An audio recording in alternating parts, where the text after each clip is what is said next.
Those Days with the Monsters, Part 47. In the time that he wasn't fighting Smee or trying to compose reports he couldn't send, Kirrel found himself trying to entertain himself by going through Sneezy's expansive setup he'd prepared on the station and attempting to identify the earth plants correctly. Corn? Sorry, Squishy, that's spinach. Corn is tall, remember? Kirrel's frills flushed purple with embarrassment. Oh, right.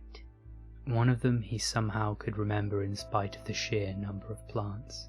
That's Sorghum. Yep, you got it. Kirrel was allowed to eat the seeds of the sorg whatever plant, but Doc had been clear that he wasn't cleared to eat something called molasses yet, which when he announced was greeted by universal booing. That was apparently something humans did. For a while Kirrel went around trying to name every plant he could. Some of them he got pretty close on, but there were so many. There was one, however, that he never got wrong.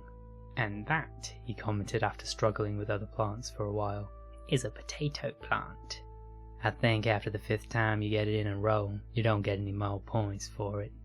Kirrel's frills rose slightly, turning a bit orange on the edges. Wait a minute. Sneezy bared his teeth, leaning against a tank of an aquatic species. If you got points every time, what would stop me from just naming them all and getting more points? But you're not even playing. You forgot the more significant problem, which is that there aren't any points. Kirrel felt a bit confused, but conceded. I don't understand you, Kuman, sometimes. Yeah, welcome to the club. We don't understand ourselves half the time either. Kirrel eyed a large glass steel wall stretching over part of the greenhouse. There appeared to be an airlock in it, but all he could see inside were more plants. Even the aquatic species inside was separated from the others, and the avian species wasn't present in there. I've been meaning to ask for a while. What's in there, Sneezy? He asked, pointing one claw. Oh, that's the danger zone. Sneezy scratched the back of his head, looking down. He looked a bit embarrassed, though Kirrel wasn't sure why. Danger zone? It's where I grow things that, well, that the doc doesn't know if you'll ever be cleared for. He wanted it closed off from the rest of the system, because some of this stuff, well, Sneezy cleared his throat. It's meant to kill off bugs and parasites, usually, but we just think it's tasty. Doc really doesn't want to find out the hard way the mint or rosemary absorbs through lamb's skin. Oh, Kirrel remembered back when he talked to Doc about the cumin's toxin system. He'd been stunned to discover that cumins could get rid of enough poisons to just enjoy the taste of them. And these were the plants that had gotten caught up in the cumin's pursuit of flavorful poisons. He crept up to the glass steel wall and looked inside. They just look like plants? Of course they do. What else would they look like? Kirrel wasn't sure, but he thought they shouldn't be quite so innocent. Then again, Earth itself looked innocent enough, so why shouldn't the plants mimic the planet? Do you use them for anything else? Well, some of them can be used to treat diseases, but the really strong ones we don't eat. Stuff like foxglove and sweet clover aren't food. Kirrel wondered what distinguished a food eaten for the flavour of its poisons, and a food avoided because of its poisons. Do you grow those here? No, those are grown on Earth. I'm not touching foxglove with a 10-foot pole. Kirrel didn't know what a long pole had to do with anything, but he accepted the statement. Somewhere nearby he heard the soft tap-tap of Captain Amelia still following him around. He couldn't see her though. That was pretty standard for Sneezy's area of the ship. She was usually behind some plants somewhere. Look, I don't know what you want me to say. The captain's voice came quietly from a bit of a distance, hidden behind some plants. It's a mission. We said no missions for you. I know that, it's just...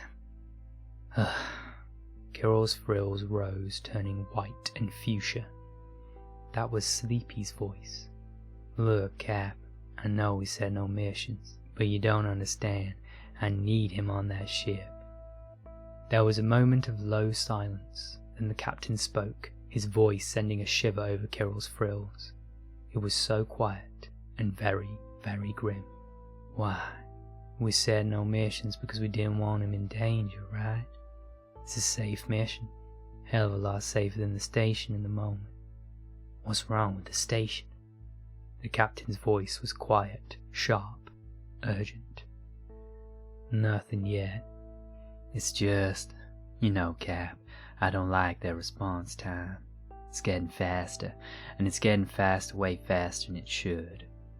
They're catching up to us, and I don't know if it's an accident. You think someone on board is telling them? You got ahead of me, Cap. I don't know. I don't know anything yet. It's either that or they found a way to get to us faster, but I won't rule it out yet. Sleepy made a sound that was half sigh and half groan. You know how this works. If there is somebody, and they know we've rumbled them, the station will turn dangerous fast.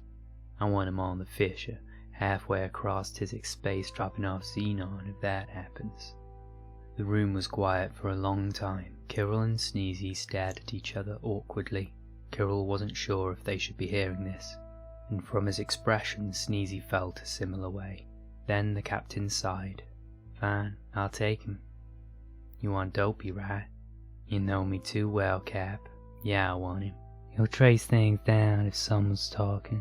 It's probably clear. The captain groaned. Think you can keep him in line? Doubt he'll do anything like that again. I can deal with him. Sleepy made a sound between a snort and an amusement noise. Besides, y'all be taking the Fisher with you. He'll focus better without the flirting. That's probably true.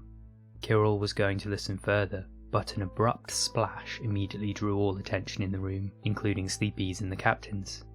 Kirrel looked behind him to see a very unhappy Captain Amelia climbing out of a water tank, in which several distressed aquatic species swam on the edges. She looked at him for a moment indignantly, as if blaming him for her error, and sat down to wash herself. To everyone's astonishment but Kirrel's and Sneezy's, the captain announced that Kirrel would be going with them to dump the Xenon. To no one's surprise, Dopey resisted being assigned to the station until Sleepy had a bit of a chat with him. Kirrel tried not to be anxious, but his frills remained slightly yellow until the Carrie Fisher left the station, carrying a large amount of Xenon and a worried Ylam with her. Thank you for listening to Those Days with the Monsters. Read by me, a good bean.